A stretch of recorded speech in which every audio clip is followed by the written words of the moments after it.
Hi, and this is day 8, session 8 of That They May Be One. And we're going to talk about some difficult things. Hopefully, the first 7 sessions have primed you for taking a critical look at yourself and your thinking so we can develop compassion for each other and that we may be united. And again, don't worry about compromising. Don't worry about someone trying to change your mind intellectually. Let your heart be changed. And if you're still in the same place and you want to vote this way or that way, that's fine. But let your heart be changed. And this is where I expand just beyond the Catholic Christian perspective, but a whole universal cosmic perspective, and there is no contradiction there either. So don't get worried. I'm not going to pull out crystals or anything. So there's a tension, but there's that tension, and the tension's constructive, there's judging and condemnation. And it's the judging and condemnation, that which we do of each other, because my political position is right and my political party is right, and I have the moral high road. And I hope I've illustrated that there is no moral high road, okay? We're broken human beings, and none of us is perfect. And definitely neither political party even comes close to representing a Catholic Christian perspective. But again, my lefty and righty friends, please bear with me and be patient. I'm not trying to jab you.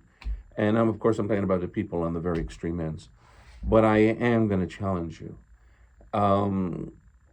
So first of all, the tension that we're talking about is between moral teaching and mercy.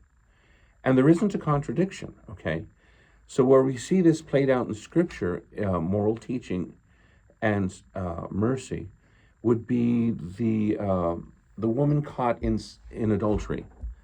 By the way, just as a passing, they never say anything about the man, but that's kind of the whole sexist context. She's a sinner, and the other guy, we don't worry about him. But that's a whole other issue. The woman caught in adultery. Jesus doesn't challenge the law of Moses. Jesus doesn't begin to argue against the law of Moses. Jesus does not say this law is not correct or blah, blah, blah, blah, blah. But he stands it on its head. He just completely, the question he asks them about whoever has a first stone comes from a place of mercy. Mercy comes from a place of compassion. But he does say to her, your sins are forgiven. Go and sin no more. So sin does exist, okay? And we can't just wash it away and say it doesn't exist.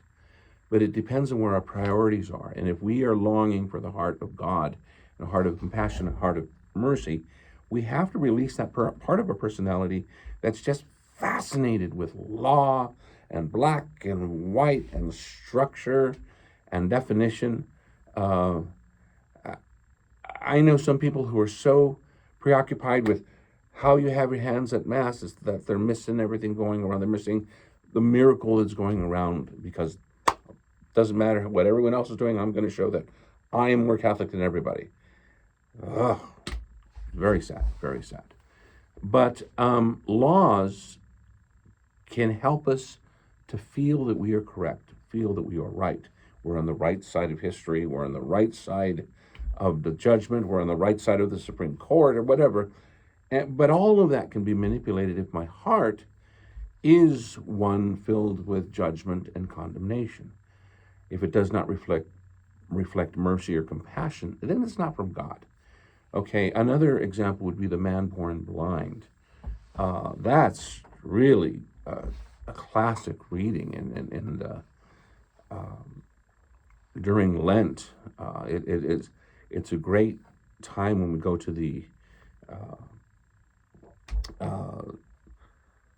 A cycle for those who are now the elect, and they're coming in, they're catechumens, and they're elect, and they're going through this whole process with the scrutinies. And that reading comes up, and the man born blind, well, that gets even more complex, because then it becomes a question not only of Jesus healing the man born blind, but who's at fault? Where did the sin come from? Was his sin of the parents? Jesus is reversing that. You throw that in with the whole idea of other examples of healing on the Sabbath. Here we go again. There's this tension here. There's this tension about doing the right thing, but perhaps doing it in the wrong way or at the wrong time, maybe. But Jesus' response again stands everything on its head. The Sabbath was made for man. Man was not made for the Sabbath. And so it shows his priorities lean towards mercy and compassion. Okay. At the same time, there's the same Jesus that refers to not a letter of the law, will be done away with. He isn't dismissing it. He isn't dissing it. But he's saying if we're not in right order, it makes no sense at all. Okay. And St. Paul, in his own version, talking the beautiful chapter on love in 1 Corinthians 13, takes higher standards, if I have these gifts, but if I have not love, that is really the basis of today's talk.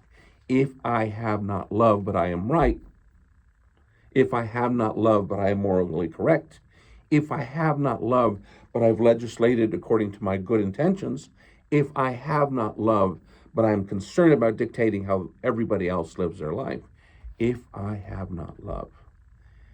And that's the bottom question that I need to ask myself. Each of us needs to ask ourselves. And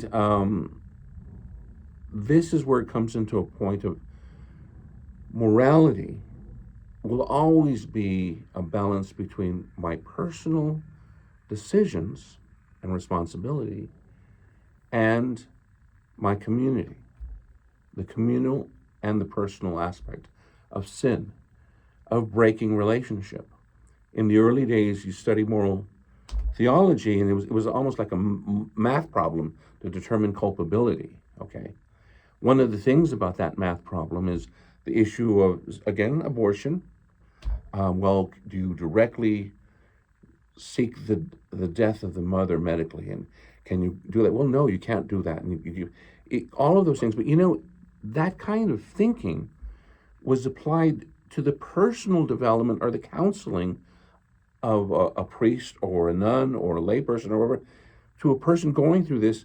How did they develop their conscience? But it was a very personal development of conscience.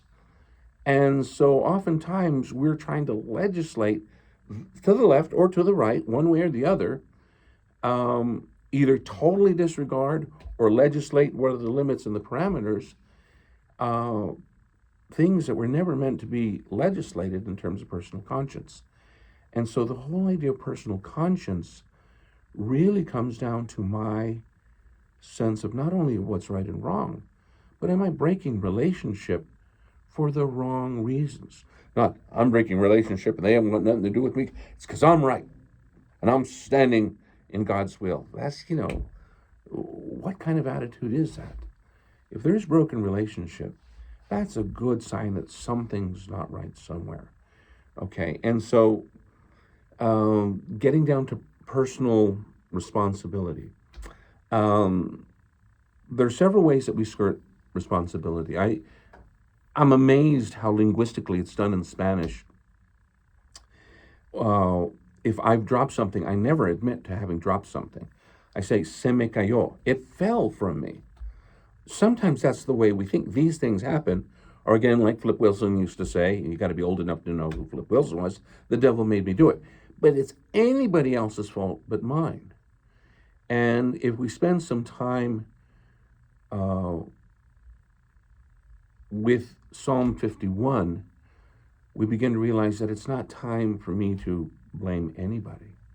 It's in me. It's in my heart.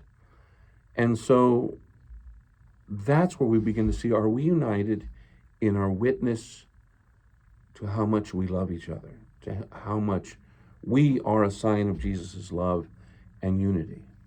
And so where I begin to talk about how this applies to all of us, and where we miss the mark in a way that I don't understand how someone who can claim to love the unborn child,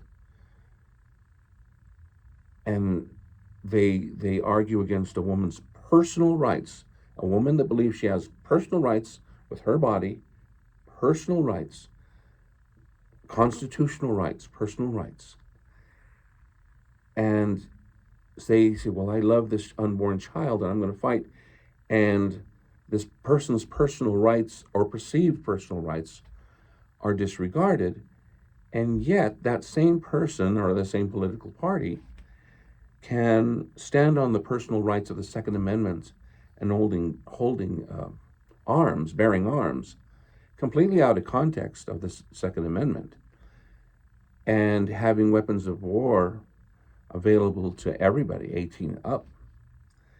And children are killed in classrooms, and people are killed in grocery stores and churches by these weapons. And well, I'm not responsible for that. Those lives maybe aren't as valuable, but the personal right of owning the weapon, the personal right of my body, they're like this. From my perspective, they're almost identical. I don't understand how the person who believes the child is sacred can be so disconnected with the universe in terms of nature, the ecology, the caring of our world. How in their mind there's a disconnect. See, from my perspective, the amniotic fluid of the child in the womb is the stuff of the universe. It is the microcosmos of all creation. It is so sacred, there are no words to express it. And with a greater understanding in caring for our world environmentally and global warming and our responsibility, we take responsibility for what we've done and we try to correct ourselves. But that doesn't work the other way. And yet, at the same time, I can think that, yeah, I can hug trees and care for whales and sea turtles and whatever, and miss the boat entirely, the mystery of the human being. Because personal rights, that is the rub, the tension between my personal rights and my communal responsibilities. My responsibility to the rest of creation, my responsibility. So I'm going to wrap this up. This went a little longer than the other ones. But I want you to think those things. I'm just kind of lobbing these so you begin to question yourselves. And the last thing is, well, I don't bear responsibility. I'm just going to vote the way I'm going to vote and fine. Well, here's something for personal responsibility.